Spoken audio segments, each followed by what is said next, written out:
Hi, Gene Monterastelli here, the editor of tappingqna.com. The video that you are about to watch is a conversation that was a part of this year's 24 Hours of Tapping. The 24 Hours of Tapping is a fundraiser for the amazing work that is done by the Peaceful Heart Network. The Peaceful Heart Network has brought tapping to migrants, refugees, prisoners, and the underprivileged in over 30 countries all over the world.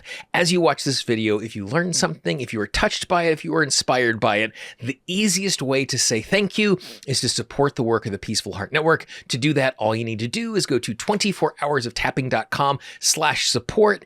And as you look in the description and the first comment down below, you will see a direct link to that. I hope you enjoy this conversation. Our next guest is Dr. Kim Eramo. Kim is a physician, the best-selling author of the MindBody Toolkit, and the founder of the American Institute of MindBody Medicine. She received her board certification in emergency medicine and attended residency at Emory University. Dr. Kim has studied and practiced MindBody medicine for decades after having an experience of an acute anxiety disorder and later a serious autoimmune disease. She resolved both of these through self-healing after doctors told her she would be on medication for the rest of her life. Kim now assists individuals and practitioners all over the world to resolve illness, access their higher potential and abundance. Please, please, please welcome to the stage of the 24 Hours of Tapping, my friend, Dr. Kim Eramo.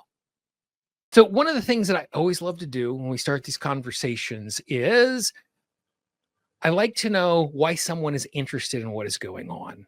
So why is this sense of spiritual awakening the thing that is kind of like at the tip of your experience right now? Like why, like because you just glow with energy, and like just me saying that you light up a little bit more, a couple more watts inside of that. Like what's going on right now? Why is that something that's been so essential to the work you're doing right now in your own life and Yeah. with your clients? Okay, there's two things. One is a lot of us are having inspiration to do or be something that maybe doesn't make sense. Like, I'm gonna leave my job and go do blah, blah, blah. You're like, yeah, no one's gonna go for that.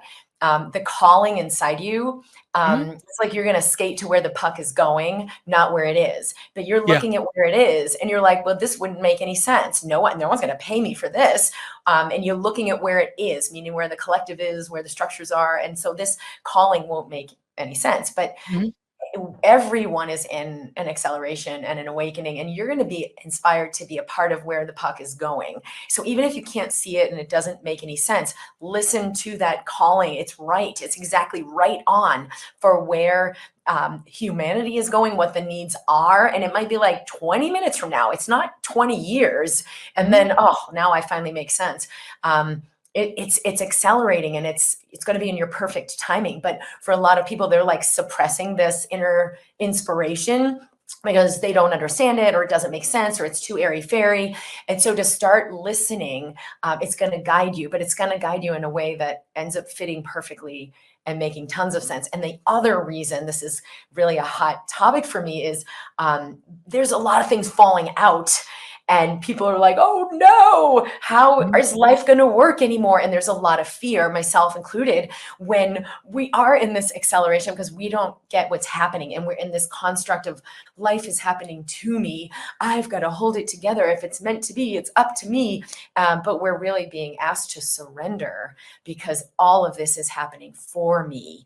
And what's falling away is actually what's no longer serving me. And it's making space for everything that's coming in. And so as you engage with that as an idea, like so much of what you're talking about there is blind spots that we are creating, either because we understand why what we think isn't going to work under our current paradigm, or we have a blind spot because we don't know what's possible. We haven't accessed that particular part. And there was a documentary, and we'll put aside who the person was, but what he said was really useful. Errol Morris did a documentary with Donald Rumsfeld, and he was talking about the Gulf War. And he said there were knowns, there were the known unknowns, and then there are the unknown unknowns. And so like, it's one thing for me to know in my 72 Buick Skylark 4-door, which was my first car, like there was this huge blind spot here and there was this huge blind spot here when I was driving, and I knew how to think about that. It's another thing when I don't know where the blind spots are. And so as you're engaging with someone who, like, you're talking about it from the point of view of, okay, I understand what the problem is, but from the inside out, it is less obvious and less apparent. So like, how do we then recognize, like, am I seeing the world accurately and I'm keeping myself safe? Or am I seeing the world inaccurately and there's this giant blind spot and I don't even know it's a giant blind spot? Like, does the question make sense? That's a long rambling way to get to it. But like it's a great concept in practicality. Like, how do we wrestle with that? Yeah, such a great question. And so I'm going to speak to this from my experience. We understand, sometimes you kind of even understand spirituality. Hey, everything has a purpose. And this is just coming up for me because I'm ready to let something go. And I've had a lot of clarity about that. That's helped immensely to navigate what's going on in my life. But then there are moments where what's happening is so beyond anything I've ever understood that all I can do is surrender. And I call it zero. It's like the still point, the 0 point field, the no thing, the space, right? Because the space beyond everything created, everything known, everything understood is the space of creator. And that space of creator is always more powerful than anything that's been created. And so if I can connect with space of creator, boom, I can allow sometimes an instantaneous dissolution of all this stuff that's coming up. But how do I allow that? Well, I got to let go of everything I think about what I think, and just truly go to zero. And so for me, it was like a week ago, there was like a massive upheaval, and there was a part of me that kind of understood, like, all right, Kim, you're really having a huge acceleration in your life. You're stepping into a new level of your work being seen in the world, and like a lot of things you've been asking for. And yeah, you're making space for like everything that's not that to move out. But then there was this day where like that just sounded like spiritual BS. And I was like, F that. What I'm feeling is bigger than that. What I'm experiencing, like, that doesn't even make any sense. And I couldn't buy my own idea as a way to like help myself feel better. And that's when I just let go of everything I think, everything, because I'm trying to make myself feel better. And life was just asking me to surrender, like actually feel as bad as I feel without any resistance. And so when you go to zero, and I think of the little dog in The Nightmare Before Christmas, his name is Zero. And the dog is basically like a tissue. It's like nothing. So it's pointing you to like the no thing that cannot be known. So like, stop trying to figure it out. And Jack, the main character in the movie, says, oh, Zero, your nose is so bright. I'm going to let you light my way. And that's what, so it was after I had this experience where I just let myself let go of everything I'm trying to make this mean, as a way to make myself feel better, as a way to escape how horrible I actually feel. And I had that surrender, and I just had in my awareness, Kim, go to zero, let go of needing to understand. And that's actually what lets the clarity come in. And then I put a little picture of Zero on my bathroom mirror and looked up what that quote was and thought, like, this is genius. So my kids were like, well, what is that? I'm like, oh, that's Zero. And they're in the bath. Oh, what is Zero? I'm like, well, this is a longer conversation, but it's basically the never-ending nothingness that is ultimate freedom and ultimate creation that allows everything to be resolved and dissolved for us. And they're like, okay. And as you say that, the thing it immediately reminds me of was Dr. Hulin Halilaki's teachings. He was the Ho'oponopono practitioner who shut down the Hawaiian mental and doing the stuff. And he was, again, going this idea of letting go. And after attending a training with him for a calendar year, I carried around a pink eraser in my pocket. Yes. And the reason why I carried around a pink eraser in my pocket was it was the reminder that my only work was to let go of the things that are no longer useful. And every time my right hand went into my pocket where my keys were, it would also bump into that eraser. And it was a reminder of all I need to do is let go of, and getting back, like you're talking about, because I think dispositionally we'd agree in the fact that like everything I need is already there. This is not a process of filling up. There is a white light, and I currently have put a red piece of stained glass and a blue piece of stained glass and a green piece of stained glass. And so I am not seeing the whole thing because the filters that are in the way of seeing what is true and useful. And we live like, and it's so interesting, like the fact you used the word purpose. I've been really wrestling with this idea a lot of like how lucky we are to live in a time that we get to ask the question of purpose. And on some level, like we are now worshiping at the altar of purpose, as if like thinking back to, what was the Billy Crystal movie where City Slickers, and he meets the Jack Palance character, and Jack Palance like, you need to find the one thing. And like I appreciate that, and some people have that, but I think sometimes the obstacle we face as we're trying to like do what you're talking about is we think like there is a single title or a single description or a single thing that is my purpose. And when the people in our lives who it looks like or are living a purpose, they tell a condensed version of that. They say, I'm doing this thing because, and we go, oh yes, Gene's found his purpose because his entire being is that. And that's just an easy way for me to describe it while we're having a cup of coffee. And things are good, but I think we think it has to be one thing, and we misunderstand other people having one thing as we're like wrestling with this thing of like finding our way to letting go to what's there in that particular way. Yeah, and it's so challenging when people say let go, because the mind, all it can do is hold on. It can't Yeah. do the letting go. And so just like when Michelangelo made the David, he like chipped away at everything that was not the statue. He had the awareness, right, which is a celestial download of this higher expression, and he just chipped everything away that wasn't that. That's all we can do. And I did that same training with Hugh Len. Yeah. That you're just one of the coolest people I know. And that really changed my life, because all he gave you was direction back to your center. And every time when people would ask questions, and he'd be like, clean, clean, clean, which is basically like go to zero. Just the one asking that is just the mind making more stuff to focus on. And, we talk about spiritual awakening, and it's like, oh, I'm going to be this awakened guru. For me, the greatest spiritual awakening was realizing, Kim, just let yourself be human.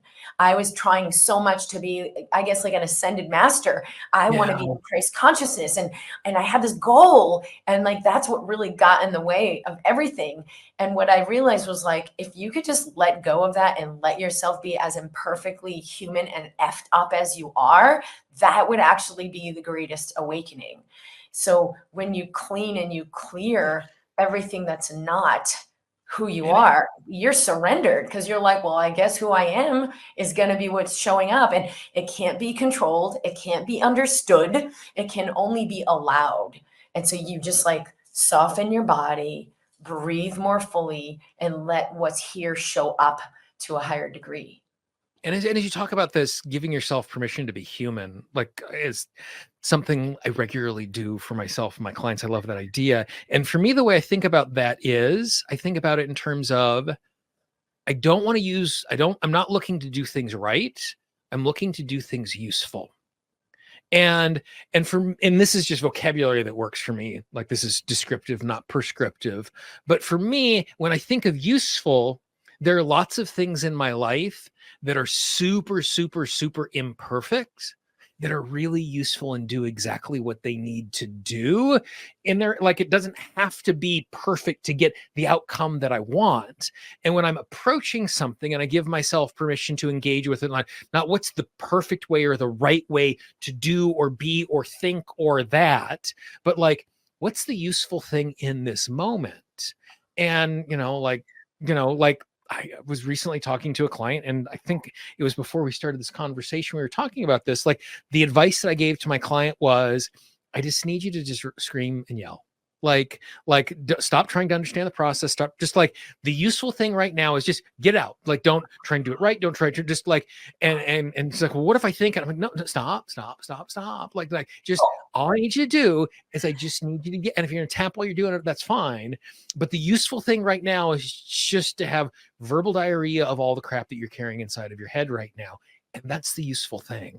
And so often when we think about, like, for me, I think there are 3 types of success that I have. The most common type of success we think about is I take something that is unuseful and I do something that is useful. Like I'm taking a bad thing and I'm turning it into a good thing. Yeah. Sometimes I'm just doing something new that is useful. And sometimes I just stop doing something that is no longer useful. Yes. And like the first one's the easiest to understand. I'm going from bad to good. The second one, it's like, oh, I add this thing to my life that makes sense. But I think we emotionally resist. And you're talking about that of a good step is letting go of something that no longer serves me. But there is a part of us that so desperately wants to fill that space with something else. And the subconscious mind, like, doesn't want to let go of a tool if it doesn't have a tool to stick into its place. Yeah. And so I think that, like, it's what you're pointing to is like, it's almost like we're adding an extra degree of difficulty for our desire for spiritual awakening, because it's like, I would like spiritual awakening, but I have to know what that spiritual awakening is before I can have that spiritual awakening. Like I have to have the answer, but the process is to get the answer. Letting go. So that's intellectually a good thing. How do you coach folks into, like, in simple, small ways in their life to be able to embrace that in a practical way? Because I think it's easy for us to go, yes, the goal is to let go. Like, you know, Buddhist philosophy is just let go of what is unuseful and suffering goes away. Like that's, you know, an intellectually interesting thing to say out loud at 3 o'clock in the morning when I'm having a conversation with an old friend. But like, what does that look like daily? What does that look like when we're engaging? When we, so my main program where I work with people is called Embracing Health and Wealth. So it's not about go and get your health or 5 great ways to, you know, access wealth. It's embracing. And so if I have the intention, okay, I'm going to heal this disease, or I'm going to create my business, or I'm going to blah, blah, blah. You could succeed or you could fail. And there's a ton of attachment and conditionality. If I make my intention, I'm going to, you know, intend for peace and embrace everything that comes up that's not peace. I'm going to intend for my robust vitality and fullest expression and embrace everything that doesn't allow that, everything that's not that. Then I'm 100% going to win. I can, in any moment, I can just embrace what's arising to the best of my ability. So I tell people, like, embrace what is right here, right now, to the highest of your ability. Welcome it. Say yes to it versus making it wrong, judging it, fixing it, escaping it. That's what most of us put most of our energy into. And if you do the opposite, you're always going to win. And that embracing what is actually what creates a higher thing all the time, 100%. So you're probably going to exactly create the vitality that you're asking for, or the wealth or the business or the relationships that your heart is desiring.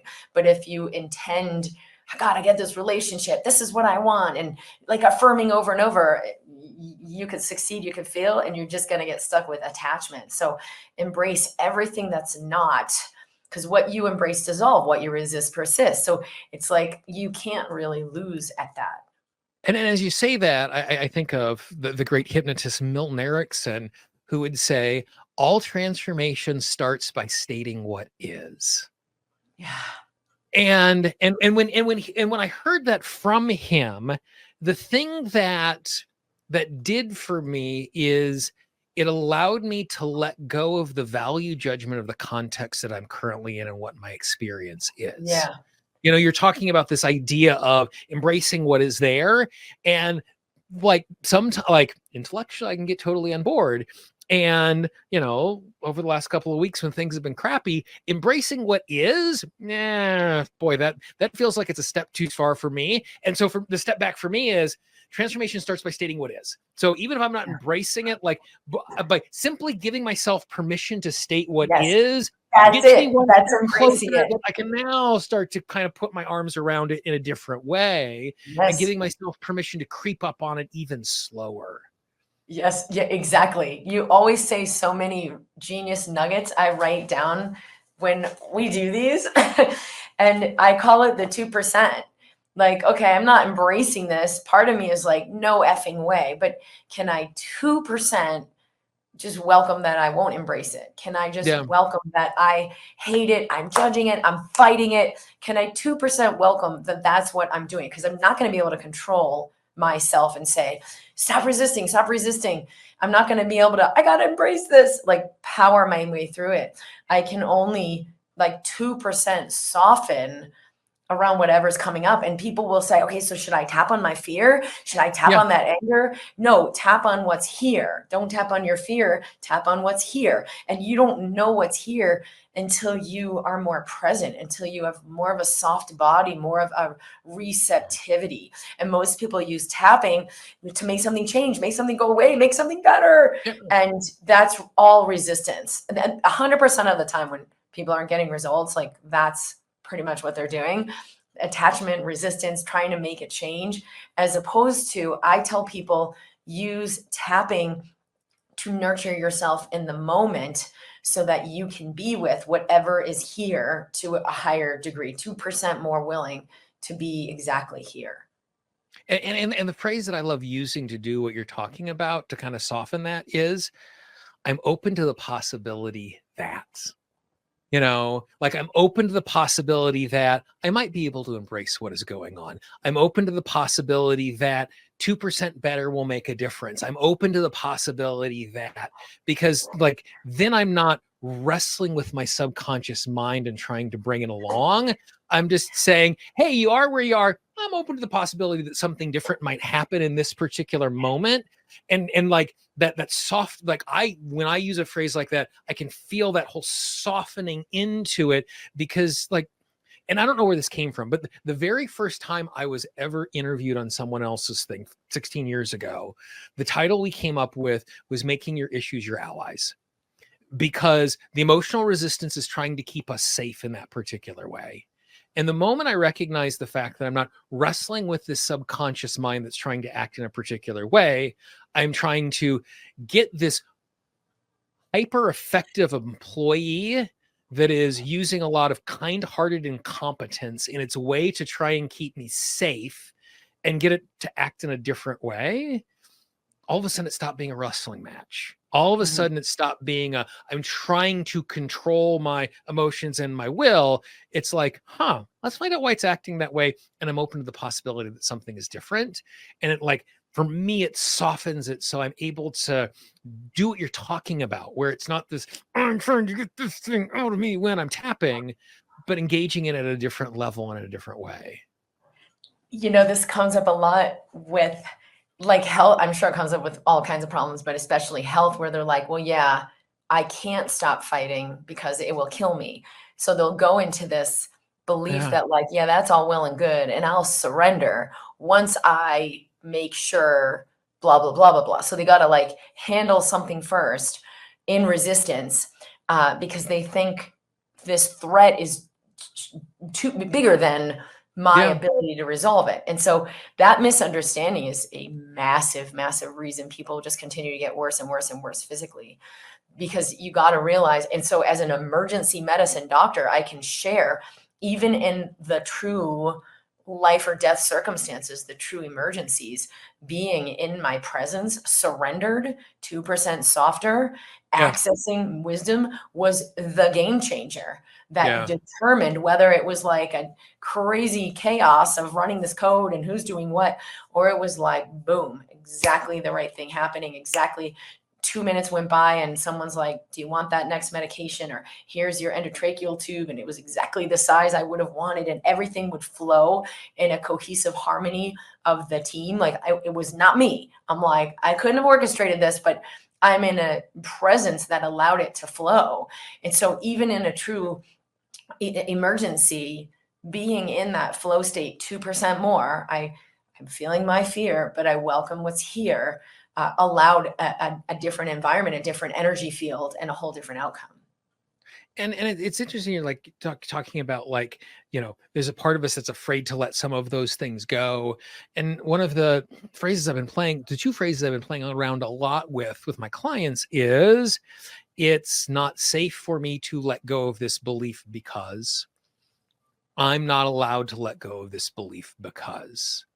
And kind of looking at the safety piece of it is, fear always wins. Subconscious mind's going to operate at that place, and allowing is really a safety issue, because I'm not allowed to do it is because of some sort of cultural constraint that I have.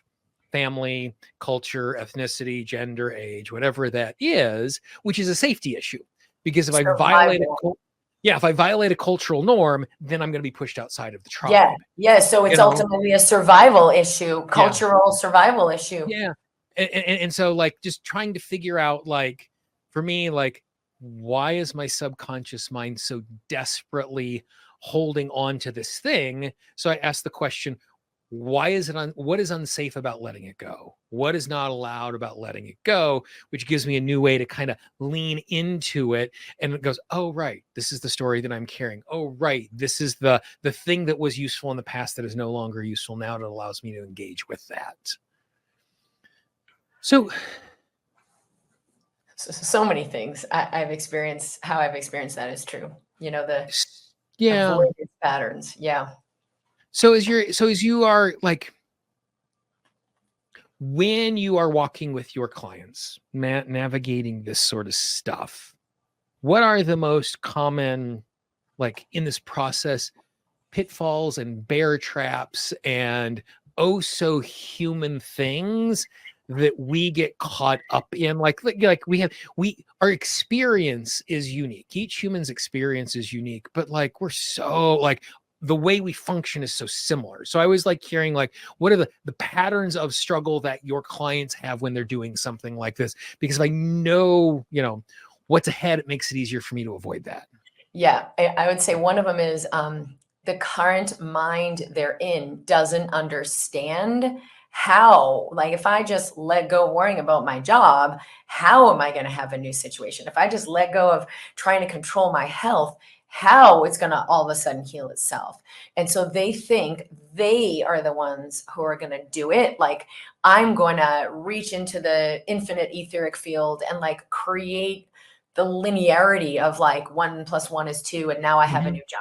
And you got to remember, you are connected with the space of the creator that is beyond the created, but I've been identifying as created. I'm this physical, solid, separate person who knows these things, doesn't know these things, has these capabilities, doesn't have these capabilities, and you're not doing any of it. You're not regenerating your liver cells. You're not regenerating your skin cells if you get a cut.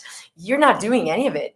You can be the energy, space, and consciousness that allows it to happen to a higher degree, that allows it to happen all more fluidly. And so your job isn't the how, your job is the allow.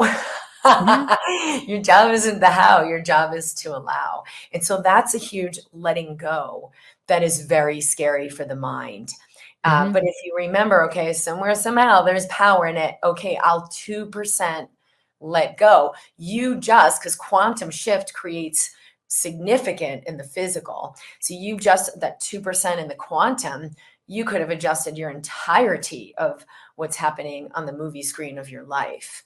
And so I think it's both, like, letting go of thinking I'm the one doing any of it, and allowing that surrender really does create.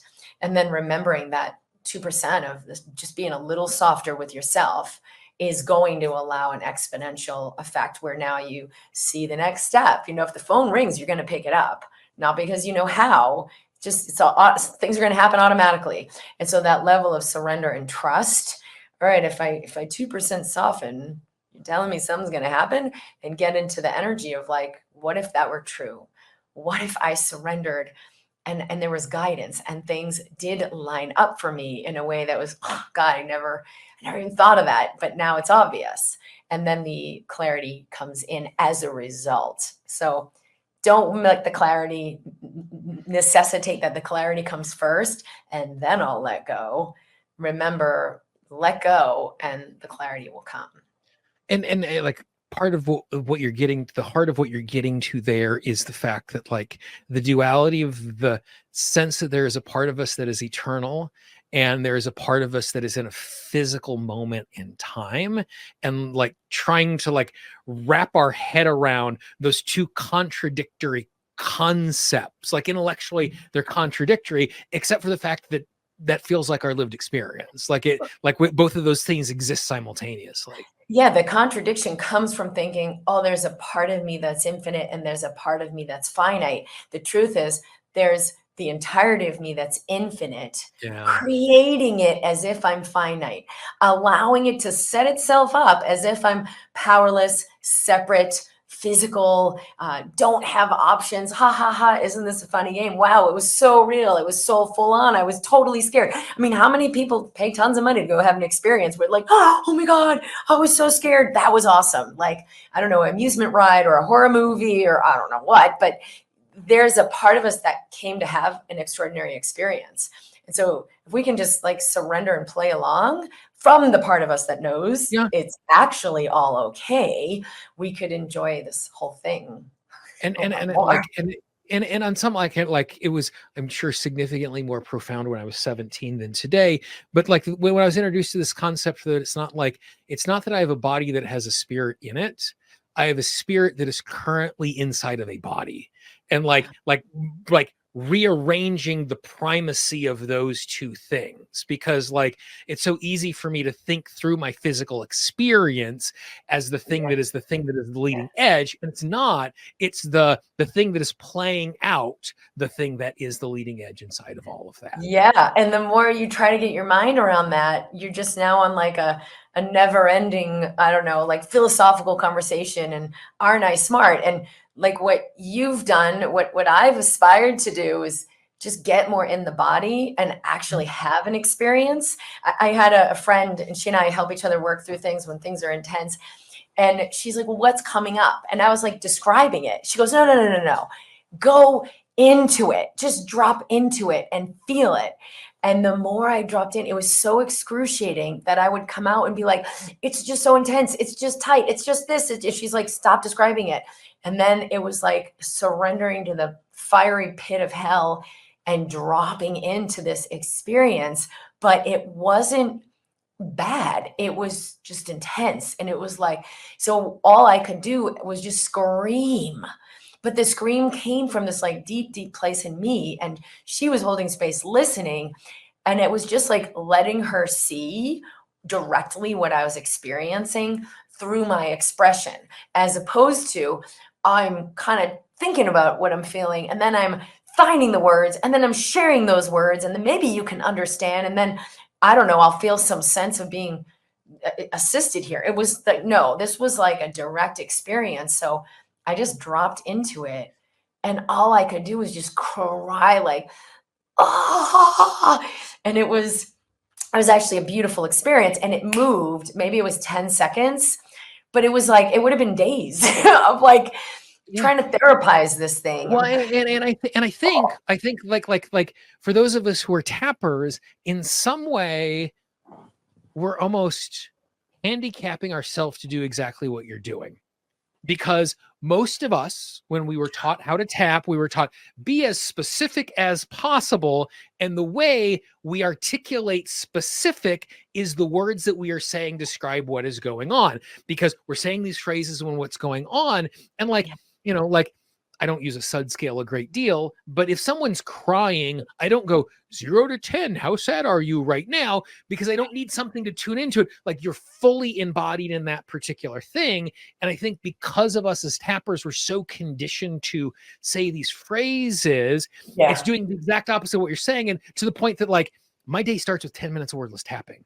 Like I'm specifically doing tapping every single day where I'm not allowing myself to say anything because it's a mechanical tool and I'm in tune with what my experience is. Now, tail enders might pop up and I jot them down. Piece of information comes up, jot that down, but then I just go back into just wordless tap, wordless tap, wordless tap, because I recognize like the desire to get the perfect words and say the thing right, because be as specific as you can is not be specific. Those are different things.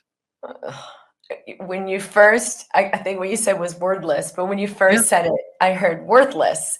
And I was so lit up by that. And I wrote down 10 minutes of worthless tapping because stop trying. That's the biggest thing I could say.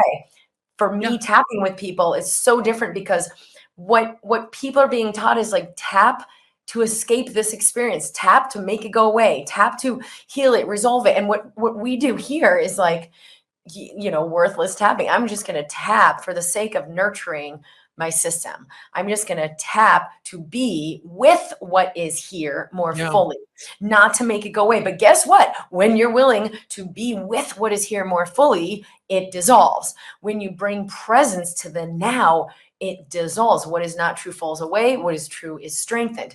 And so 10 minutes of worthless tapping to me is like, ooh, that's like candy. I'm not even trying. I'm purposely not trying for an outcome or having a purpose. I'm just giving my body a few moments of like some nurturance.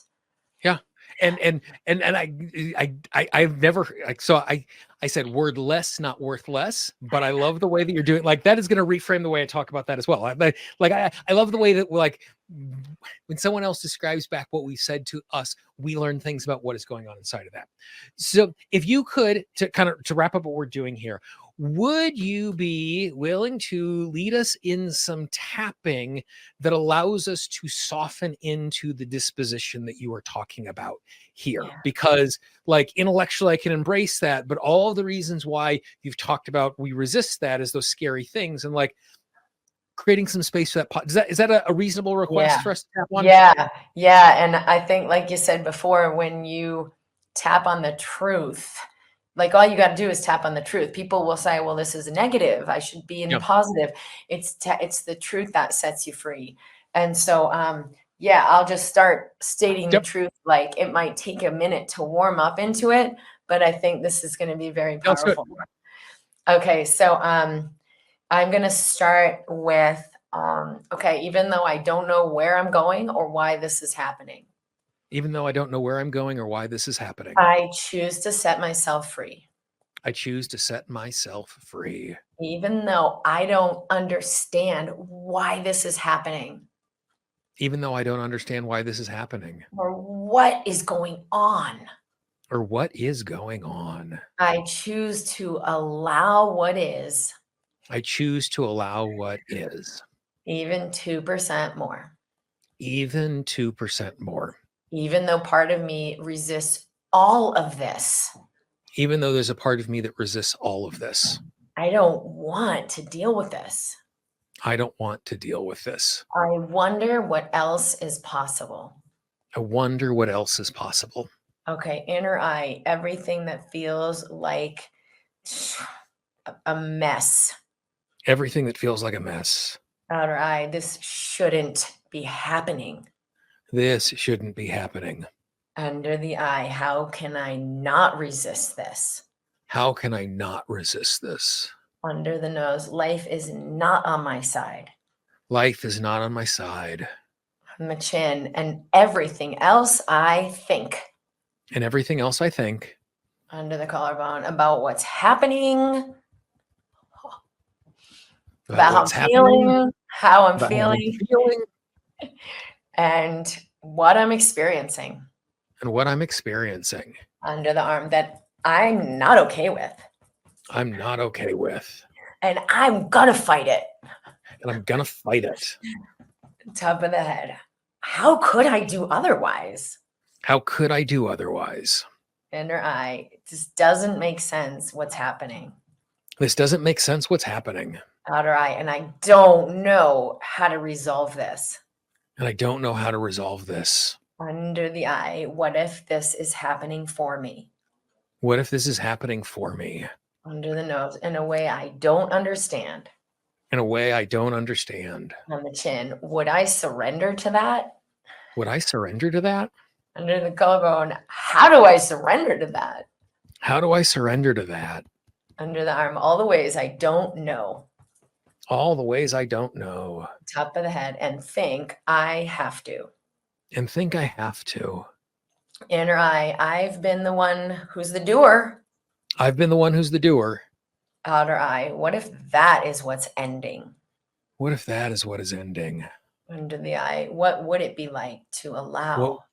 What would it be like to allow? Under the nose. Then life lives through me. Then life lives through me. For me. For me. On the chin. And I'm a receiver. And I'm a receiver. What would it be like to be a receiver? What would it like to be a receiver? I have no idea. I have no idea. Under the collarbone. So I think I can't. So I think I can't. But what if I could? But what if I could? What would it be like? What would it be like? It could be amazing. I could be amazing. Then life could be amazing. And life could be amazing. Under the arm, I would have more flow in my body. I would have more flow in my body. More of a sense of allowing. More of a sense of allowing. Top of the head, more joy. More joy. Inner eye, I sure would love that. I sure would love that. Outer eye, would I allow it? Okay. Would I allow it? Under the eye, what would it be like if I did? What would it be like if I did? Under the nose, I don't have to know how. I don't have to know how. My system is creative. My system is creative. On the chin, I could just wonder. I could just wonder. And ask and get curious. And ask and get curious. Under the collarbone, what would it be like? What would it be like? Who would I have to be and how would I have to be? Who would I have to be and how would I have to be? To let amazing things happen. To allow amazing things to happen. Under the arm that I could never have planned. That I could have never have planned. Top of the head, could have never done on my own. That I could have never done on my own. But I sure could allow. But I sure could allow. Deep breath in. Let it go and just feel into the space of who would I be? What I have to let go of? What did I have to remember? Would I be willing to allow this? Being in the frequency of curiosity is a higher frequency than, but I don't know how, but I don't know how. So sometimes when we're in the clenching, you're not going to go to just let go. It's all good. But you can go from the clenching and survival to what would it be like? What would it take for me to allow this? Curiosity is my favorite disposition in transformation. Like 100%. Like just, and because it just changes the way we approach something. I'm not trying to fix something. I'm not trying to change something. I'm trying to let go of something. I'm curious about the thing. I'm curious about the possibility. And like emotion, like we emotionally respond to the world the way that we describe it. And I'm like, when I go, I wonder, like, I'm like, physically I change when I'm wondering versus doing versus needing. Like that, it's my favorite state in all of this stuff. There's like a lot of, I don't know, like the bumper sticker version of like be in wonder. Like there's a lot about it, but then people don't really have a tangible experience of the power of that. Yeah. Yeah. And just like, like just that the ability to like, watch a small child have a new thing, a new physical thing, and the way they explore that physical thing. Like there's just this sense of, I'm trying to understand this thing that is now in front of me. And that could be a toy, and it could be a cardboard box, or it could be the neighbor's cat. Like, but there's just like this little scientist going, what happens when I pull the cat's tail? What happens when I stroke it? Like, there's just this exploration, and like, just, it's all easier when we're in that space of curiousness. Yeah. And sometimes when I'm in that real dense of like, screw curiosity, I'm in pain here and I'm trying to avoid, you can go to curiosity through, like you said, sensation. Like, what does this feel like? I'm going to touch my hand on my arm. What does that feel like to my hand? What does that feel like to my arm? You're getting into a new brain state of curiosity, of wonder, of receptivity. And so, yeah, you got to remember it. Receptivity doesn't mean, oh, life is so good, I'm so grateful. It can just be a 2% of, all right, I feel like absolute crap, and this doesn't make any sense to me, what's happening and what's falling apart in my life. But to get into that wonder of just, all right, I'm going to focus on sensation. What is this information coming into my body, and let it in? That can be enough to dislodge what's happening. Awesome. Well, as always, Kim, it's always a delight to explore these conversations with you. It just, like we were talking about earlier, whenever my team knows I'm talking to you, they're like, oh, Kim's our favorite. So it's always great to have a conversation with you. I have so much love for you too, and your team is awesome. And I am always on board for whatever you're doing. When you asked me to do this, like, I'm in the midst of the most probably intense my life has ever been, as far as like stuff going on. And I was like, oh yeah, we're doing this. Where do you need a spot? Let's do this. So I'm so glad, because it feeds me and nurtures me to be with awesome people like you. So I'm glad that you are doing the work you're doing. If you found this interview inspiring, I would encourage you to support the Peaceful Heart Network by going to 24hoursoftapping.com/support or clicking the link in the description.